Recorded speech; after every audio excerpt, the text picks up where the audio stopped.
গ্রীষ্ম বর্ষা পিনিতি ভরসা। হ্যাঁ, পিনিত শপিং সিটি। নমস্কার, আপনারা দেখছেন হুগলি আপডেট। আপনাদের সঙ্গে আমি উষা।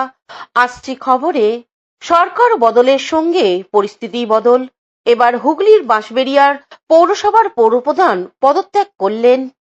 চন্দননগর ভদ্রেশ্বরের পর এবার পদত্যাগ বাঁশবেড়িয়া পৌরসভার চেয়ারম্যানের। বাঁশবেড়িয়া পৌরসভার চেয়ারম্যান তাপস মুখার্জি এবং ভাইস চেয়ারপারসন শিল্পী চ্যাটার্জি পদত্যাগ পত্র জমা দেন চুঁচুড়া সদর মহকুমা শাসকের কাছে। ফলে অচলা অবস্থা তৈরি হলো বাঁশবেড়িয়া পৌরসভায়। এর আগে হুগলি ভদ্রেশ্বর পৌরসভার চেয়ারম্যান পলয় চক্রবর্তী সহ তৃণমূল কাউন্সিলররা ইস্তফা দিয়েছেন। চন্দননগর পৌর নিগমের মেয়র, ডেপুটি মেয়র সহ মোট ৩০ জন কাউন্সিলর ইতিমধ্যেই পদত্যাগ করেছেন। ভেঙে গিয়েছে চন্দননগরের পৌর বোর্ড, বসেছে প্রশাসক। এবার বাঁশবেড়িয়া পৌরসভার চেয়ারম্যান এবং ভাইস চেয়ারপারসন পদত্যাগ করলেন। পদত্যাগের পর চেয়ারম্যান তাপস মুখার্জি বলেন, সরকার বদল হয়েছে, গোটা পশ্চিম বাংলার পরিস্থিতি বদল হয়েছে। পৌরসভায় টাকা নেই, তাই চালাতে সমস্যা হচ্ছে।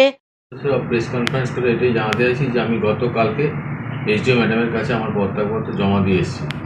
তার পদত্যাগপত্র জমা দেওয়ার পরে উনি বলেছেন যে এটা বোর্ড মিটিং অনুমোদন করে, সব কাউন্সিলরদের অনুমোদন করে আমার কাছে ফান্ডটা জমা দিতে।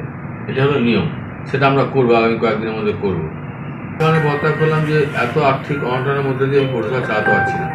প্রচণ্ড আর্থিক অসুবিধার মধ্যে চালাতে হচ্ছে। আর আমাদের বাজেট 22 তারিখে সরকারের বাজেট হবে, সেই বাজেটের আগে আমাদের কোনো টাকা পাঠাতে পারবে না। বাজেট হলে তবে পৌরসভা টাকা কিছু হয়তো পাঠাতে পারে।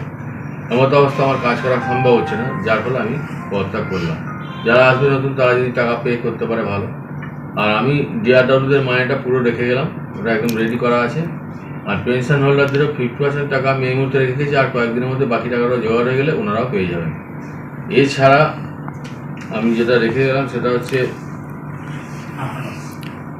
আবাসের 2,80,00,000 টাকা, আর টায়ার ফান্ডের অর্থ 1.5 কোটি টাকা জমা আছে, আমাদের পৌর তহবিলে রাখা আছে। তৃতীয়চুরির কাজটা শুরু করেছিলাম, মিটিংও করে নিয়ে এসেছিলাম, কিন্তু ওটা অর্থের হবে, ওটা করা গেল না, ওটা এই অবস্থায় রেখে গেলাম। হুগলি থেকে চন্দ্রনাথ দত্তের রিপোর্ট, হুগলি আপডেট।